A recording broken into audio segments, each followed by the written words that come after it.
Доброго дня, члени журі. Я Гавриленко Костянтин, учень 9 Б класу Порядського ліцею номер 6. Дозвольте представити мою роботу на тему вплив білкових та мінеральних комплексів на продуктивність свиней. Моє дослідження актуальне, тому що в даний час одним з найважливіших завдань агропромислового комплексу є збільшення виробітку м'яса і задоволення в ньому потреб населення.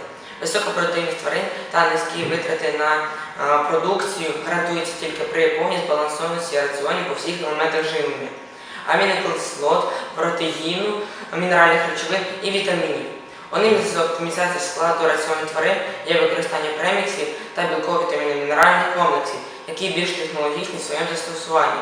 Представлене на ваш розсуд дослідження, присвячене вивченню впливу білкових та мінеральних комплексів на продуктивність свиней. Об'єкт дослідження є сукупність необхідних умов, що забезпечують найкращий підхід для оцінки впливу білкових та мінеральних комплексів на продуктивність свиней. Об'єктом дослідження є БМВК у свинарстві. Перед собою я поставив такі завдання.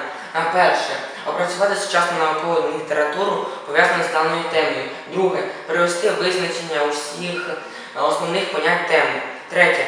Дати характеристику універсального, м'ясного та сального типів напрямку продуктивності. Четверте. Провести аналіз ролі білкових та мінеральних комплексів на продуктивність свиней.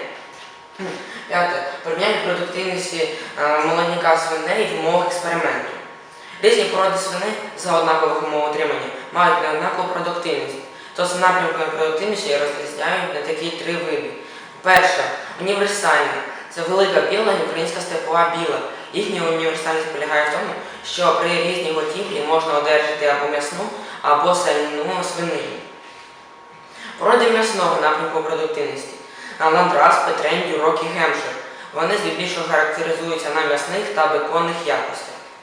Породи сального напрямку. Мироцька та Овецька. Вони характеризуються на сальних якостях. Для проведення науково-господарського експерименту я взяв 40 здорових поросят і розділив їх на 4 групи. А саме це були породи Ландрас, Петрень, Дюрок і Гемшир. Раціон першої групи складав 92% зернових культур та 8% БМВК, другої групи 90% зернових культур та 10% БМВК, третьої групи 87,5% зернових культур та 12,5% БМВК, четвертої групи 75% зернових культур та 15% БМВК. Аналіз літературних джерел показав, що до теперішнього часу немає точних даних, де використовується БМВК у свинарстві. Тому дане дослідження є актуальним, потребує подальшого вивчення. Найкраще себе показала друга, третя та четверта група, яка в 1,1, 1,3 та 1,2 рази більша, ніж перша група. Середньодобовий приріст другої групи складав 293 грама, третьої групи 350 грам та четвертої групи 330 грам. А у першої групи було 263 грам. Найкраще себе показала третя група. Щоб середньодобовий приріст третьої групи отримав 1 кг, потрібно використати 5,60 кормових одиниць і 577 грам протеїну. В умовах експерименту показала те, що найкраще порода, яка отримувала 12,5% БМВК, сприяє підвищенню перетравності білків, жирів, протеїну і вуглеводів. Отже, висновки. Дано характеристику універсального, м'ясного та сального напрямку продуктивності.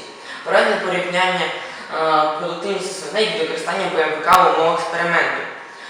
Виявлено, що в раціоні молодняка свиней є дефіцит макро та мікроелементів, який становить 25-90%. Збільшення БМВК в розмірі 12,5% БМВК сприяє підвищенню перетравності зернових культур, жирів, білків та сировинного протеїну. Збільшення БМВК до 15% сприяє перетравленню кормів.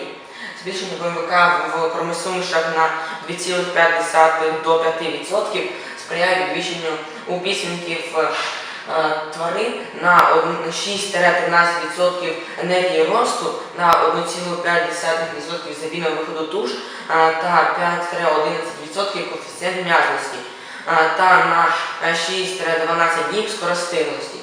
Виготовлення кормосумішей в умовах домашнього господарства знижує транспортні та посередницькі витрати та знижує ризик занесення інфекційних захворювань.